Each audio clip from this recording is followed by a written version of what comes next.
Hi folks, you're with Tacitus today at your Pushback channel, and thank you for joining this live stream. In this essay, I'd like to talk about the Australian federal election, which took place yesterday, Australian time, and has resulted in, I suppose, a partial win for the equivalent of the American Democrats or the British Labor Party, and they're called the Labor Party, or the ALP, Australian Labor Party in Australia, and they've managed to get the most seats in Parliament, win the most electoral districts. The next largest political party is maybe has 20 odd fewer electoral districts, so it's clearly going to be the ALP that's going to form some type of government. Now, they didn't win an outright majority, or they may still, but it seems unlikely at the moment. They're going to fall, say, 2 or 3 electoral districts short of an outright majority, which means they're going to have to form. They're going to have the support of either another political party or of a series of what are called independents. They're theoretically non-aligned to any major political party, but nonetheless, the what were known as the Liberal National Party, or the approximate equivalent of, say, the Tory Conservatives in England, or the Republicans in the United States, they won't be able to form any type of government, so they're out of the picture at the certainly electorally at the moment. Now, I say this is an absolutely huge win for the globalists. The Republican Party, or the Liberal National Parties, they were called here in Australia, they by the way, the term liberal was used in Australia for political party to represent freedom, not liberal in the American sense of the word, to represent leftist sort of big spending, big taxing government. So that was the Australian concept, was the original traditional concept of liberal meaning personal freedom and choice, which has of course changed over the years to mean something else today, particularly in the American sense. But why is the Australian election important? I mean, Australia is only a country of 25 25 million people. I mean, but that Australia is very much part of that Anglosphere that's heavily and directly and energetically targeted by the globalists for control. These are the places, or these are among the key places the globalists want to stuff millions of black and brown peasants into. So Australia is, on a per capita basis, I think it's the 18th, or it's in the top 20 anyway, top 20 richest countries in the world. And this is still achieving that in spite of having massive immigration coming in. So Australia is a rich country. It's a white country, so it's particularly in the globalist sights to be again stuffed full of black and brown peasants, and to have all sorts of things forced upon it without the consent of the people, and that's really just the globalist playbook now. So why do I say it was a globalist victory? Well, the government, or the party that's just lost political office, they were giving the globalists everything they wanted. They were controlled by the globalists and were delivering. They were doing the mass migration thing without the consent of the people. They were pushing the crazy, mad, ideological insanity of the global warming policies. They were signing up for all the United Nations and the World Health Organization methods of bypassing the Constitution and the rule of law and the political process. They were in favour of all of those things, but not quite as energetically in favour of as this other party that's just come in. They are frantically in favour of it. They gag to do these things for the globalists. So there's a much more zealous parties come in, but it's the same. Both of them are really just running straight off the globalist script. They're not doing they're certainly not listening to the concerns of the people. Far from it. And if they do give any lip service, it's just for a soundbite on the news to shut the peasants up. It's not because they're going to do anything. But there have been a few sort of interesting outcomes of the election. I should add, before I go any further, that the 2020 election in the United States has cast the darkest shadow of doubt across all elections now. It was the most terrible body blow to the democratic process that you can possibly imagine.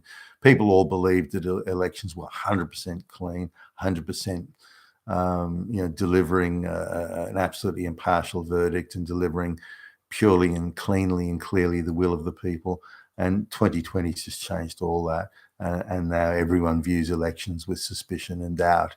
What a terrible development that was. Just one power grab, and it's now tarnished and tainted everything. Anyway, coming back to the thing, there was a political party was set up just months ago, and they selected mainly they targeted some key city seats. So, and the party was just a one-issue party, and it was to green the planet. It's to remove all use of fossil fuels. It's to shut down all coal-fired power stations. It's to promote the complete and swift changeover from fossil fuel energy to things like wind and solar.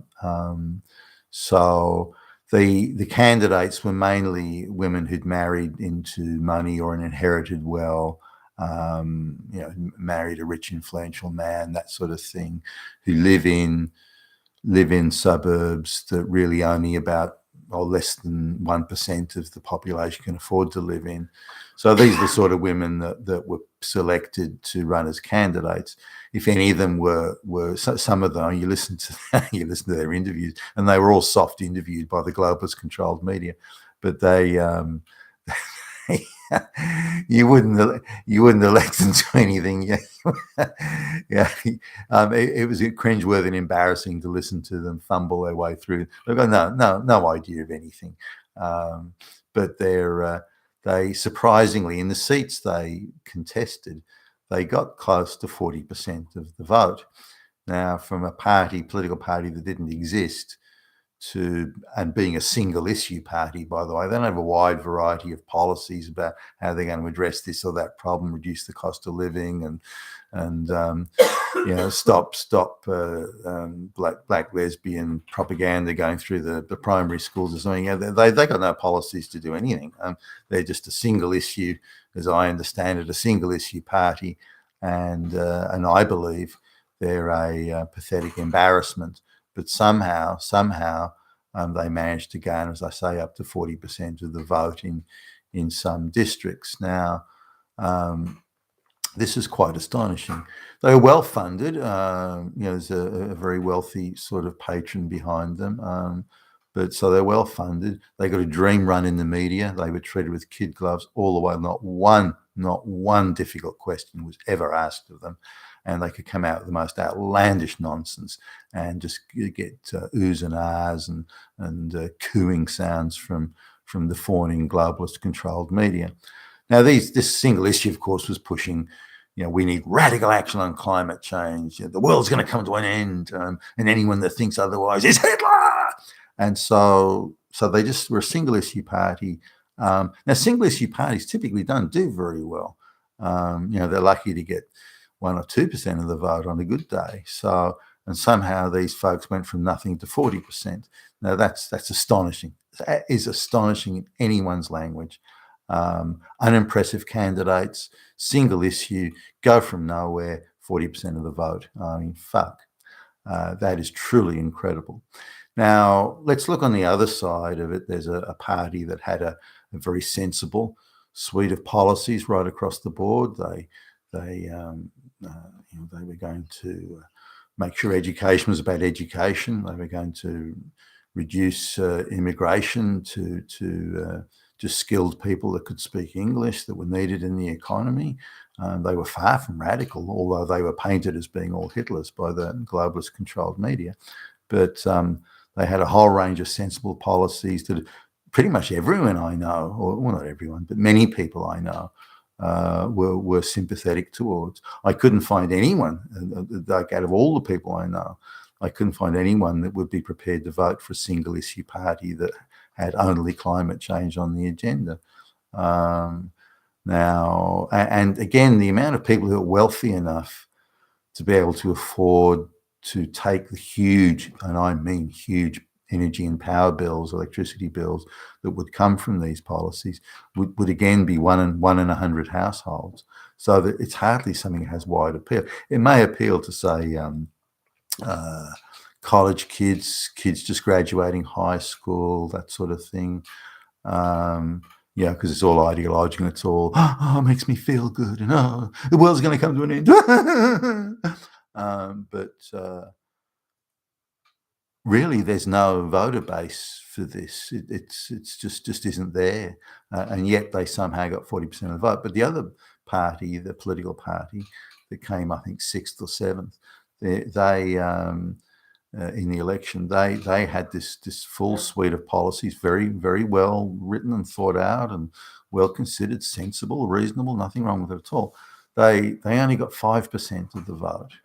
And they had all the policies there. They'd done all the heavy lifting on the policies, did good work, quite impressive in the overall scheme of things. They got a hard time by the globalist controlled media. You know, they're all Hitler, Nazi, fascist, you know, far right and white supremacy. You know, they got the usual attacks there.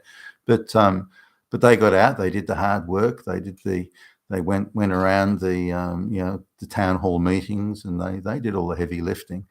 And far more work than those climate change single issue people did, and again far better laid out policies and so on.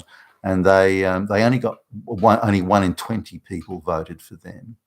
In fact, in some of the seats, some of the electoral districts where these climate change single issue folks were getting 40%. The same party that was again had a good suite of sensible, reasonable policies were only getting 2%. That seems quite remarkable. It seems quite astonishing. How does that even happen? Now it's such that I don't really believe it. But nonetheless, there you go. So the reason the globalists have won is because the balance of power will be held, balance of power in Parliament. That is the difference between forming a voting majority in the House of Representatives. The major party will have say 70 for example 70 electoral districts. So they're going to need to rely on 7 of these independents, these single issue climate change type independent radicals, to get any legislation through. So these radicals can say, okay, well, we'll vote for such and such, but you've got to give us radical policies on closing down power stations and making poor people even poorer and making sure granny freezes to death in winter. We want that. If you don't give us that, then we won't support you on any of the other stuff. So that's the general thrust of it.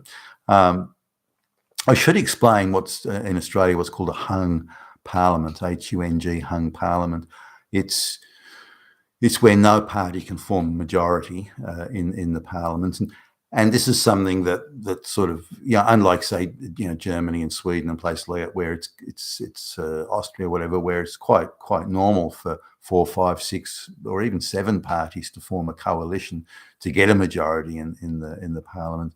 In the experience in Australia is typically that one party forms a majority. It doesn't always happen, but that's sort of the presumed outcome at every election.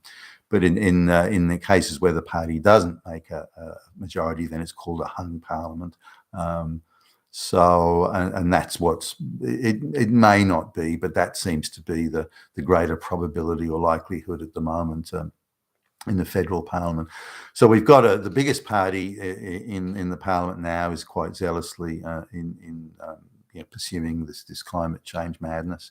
And then the balance of power will be held by absolute fanatics who are pursuing that climate change madness. So really, it's the globalists must be grinning from ear to ear. And more importantly, is that the parties the only parties that would oppose globalization or even restrict it or limit it, all mysteriously did very bad, unusually badly, I thought, given the circumstances, not even say out of if you do a total aggregation of all the votes and the parties that may are even minimally enthusiastic about globalization, you're still only looking at 1 in 10 people voted for them.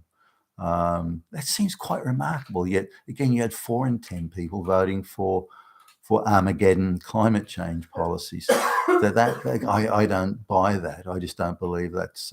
But look, regardless, I mean, this is what democracy produces: results you don't like, and this is one I don't like. But let's just assume for the moment that it's all legit.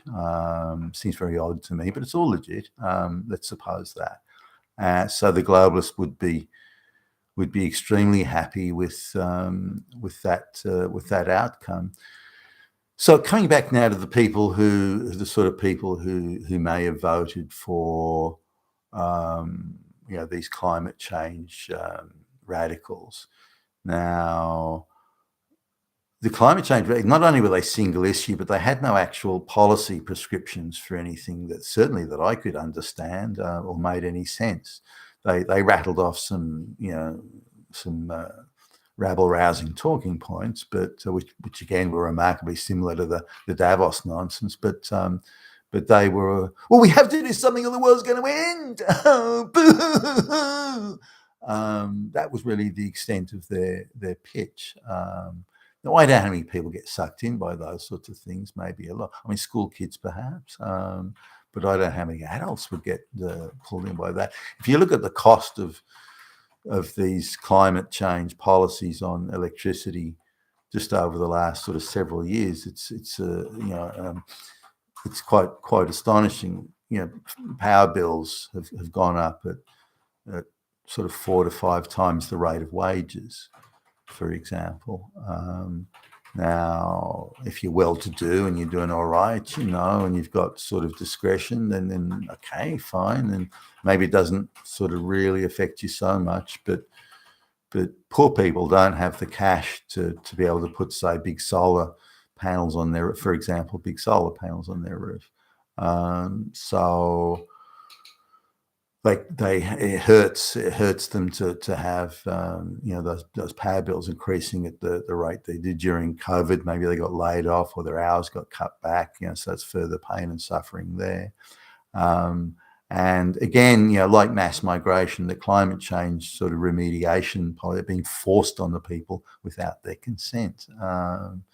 And if you had a referendum saying should we triple power bills, in the name of climate change remediation or something, I can't imagine it would get up. I can't imagine we'd have any votes. But maybe it would. I can't see it, but maybe it would. There's just too few people in the population can afford that without suffering major pain.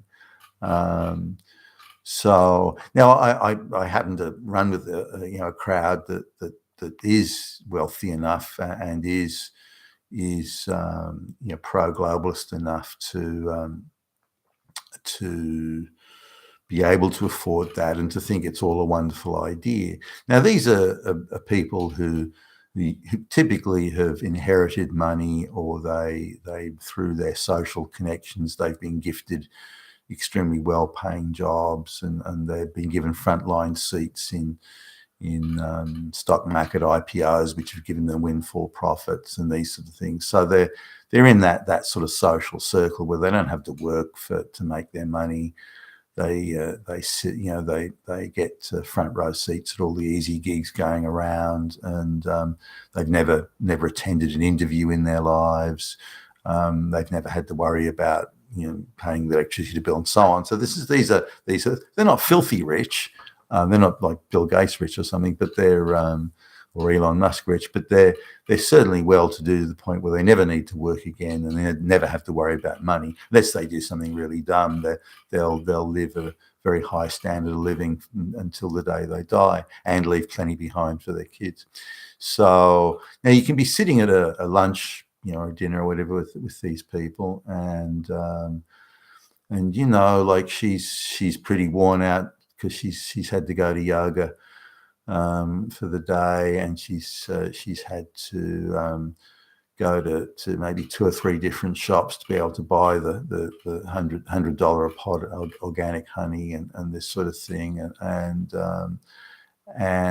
had to drive there in a $200,000 car, and all this sort of thing, and it's big, it can be a bit tiring, and you stop and maybe you have an organic coffee somewhere with a couple of your girlfriends and talk about how Donald Trump's a Nazi or something like that, and how we're all surrounded by Nazis and white supremacists and it's evil, and maybe the stress of it all, you just got to go and have another quick yoga session. But there you go. So that's it. So you're sitting down and it's all very congenial. They're very polite. They're nice people. They're certainly you wouldn't rate them as geniuses necessarily, but hey, they're nice enough people. They've certainly been to the right schools, and they've been to the right colleges, and they live in the right postcodes, and it's $300,000 plus of motor car in the driveway is quite standard. It's not unusual for these folks. If their houses are typically, they enter in at about $3 million and go up to there. So they're kind of in the $3 to $5-6 million type range of houses. They spend $100,000+ a year on vacationing, and often more, $100,000+ a year on vacationing, and often more than that. So they have large solar arrays on the roof of their house, and they have diesel generators in case there's any power outages, and they're allowed to do that because they're morally superior. If the plebs down the road have a diesel generator, then they're coughing fumes into the environment. They should be stopped. But it's a little bit different when you're a morally superior being. You're allowed to do those things. So this is the sort of people that that was a vote for the climate change radicals there. These peasant plebs should be stopped from destroying the planet. But they're poor. They can't afford what you can afford. They can't afford $20,000, $30,000 solar arrays. They can't afford to buy those generators and have the wiring and all the electrics put in place to do all this sort of shit. They can't afford that. They're poor people. Well, that's their fault. That's their problem. It's that they're poor is not my problem. My concern is that they're destroying the planet, and they have to be stopped from that. And this is a way to do it. If they freeze to death in the process, well, that's unfortunate. I don't like it. I don't want. But hey, we're saving the planet here. There's got to be some fucking sacrifices. All right, then sure. But what should you sacrifice to save the planet? Why don't you pay their electricity bill, for example, and then you can keep them safe and save the planet at the same time? Oh no, motherfucker! I'm not giving anything up to save the planet. They have to give it up. All right, let's get this straight. What are you, a Trump supporter or something? You a Nazi? So the conversation can very quickly sort of go. Now, some of them that you think you're not going to see them again, you can afford to be, maybe a little bit more forthright in your questioning, and if they, inevitably get to, you must like Donald Trump or something like that. So that's a quick one. That's the one that comes out before. Well, you must be Hitler, and so it's a slight grading system there. So you say to them, look, okay, what does Trump's a Nazi. All right, fine. What's he done? Seriously. I'm interested. I'm not aware of anything. Now, maybe it's what you say so, but I'm not aware of anything. So, because they never get challenged. Never get challenged. All they do is say, he's a Nazi. Everybody goes, yeah, Nazi. Yeah. All these independent, high-powered intellectuals here, they just go, yeah. So you talk to them about what's Trump done. So just tell me, how is he a Nazi? Anything? Just say one thing. Then they look and they're cornered and their eyes start darting around. They're not used to being called out on this one, so they'll try and dismiss it. Oh well, well, Trump's a Nazi. You're trying to defend him, are you? So you must be a Nazi. Are you Hitler? And, and they'll give a girly little giggle of some sort. No, really, and stay on them. What has Trump done that makes him Hitler? Anything. Say anything. I don't have to answer that. If you're even asking me, it means that you're Hitler. No, you're not getting away with it. Tell me what he's done that makes him a Nazi, or fess up that he's not, and you've made a mistake. Oh, what do you know? And he gets, I'm not having you around to my place again. Like I give a fuck. So this is the sort of people that were voting for, but there's not many of them. There's not, 1 in 100 people, less than that, have got that sort of wealth, and in Australia and in Sydney. So really, with that sort of minimal amount of wealth, minimum amount of people with that sort of wealth, then where are the votes coming from? You say, look at some college kids. That would mean that really a sizable proportion of quite poor people who can't afford these electricity bills anyway, somehow magically are voting for these single issue candidates. I don't buy that. I just don't believe it. But that's the outcome in Australia anyway. Some very strange outcomes there. Poor people voting for their own impoverishment.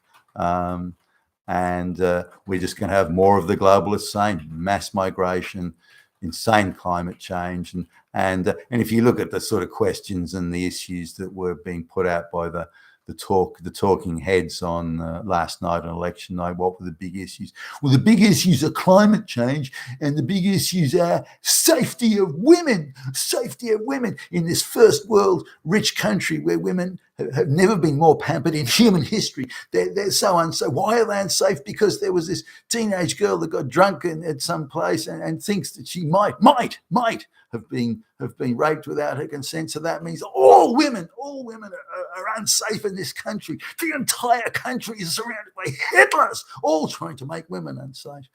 So these are the big issues. And what's the third big issue? It's transgender bathrooms. What's the next big? Racism, white supremacy.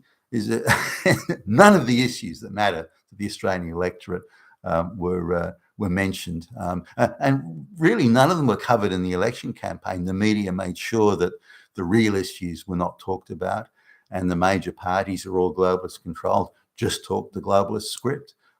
So that's my take on the election. Very sad outcome for people that are concerned about stopping the globalist tide, and so I think we're headed in. We're looking at much more globalist policy being pushed harder and being pushed faster without the consent of the people. You've been with Tacitus today, your Pushback channel, and thank you for listening.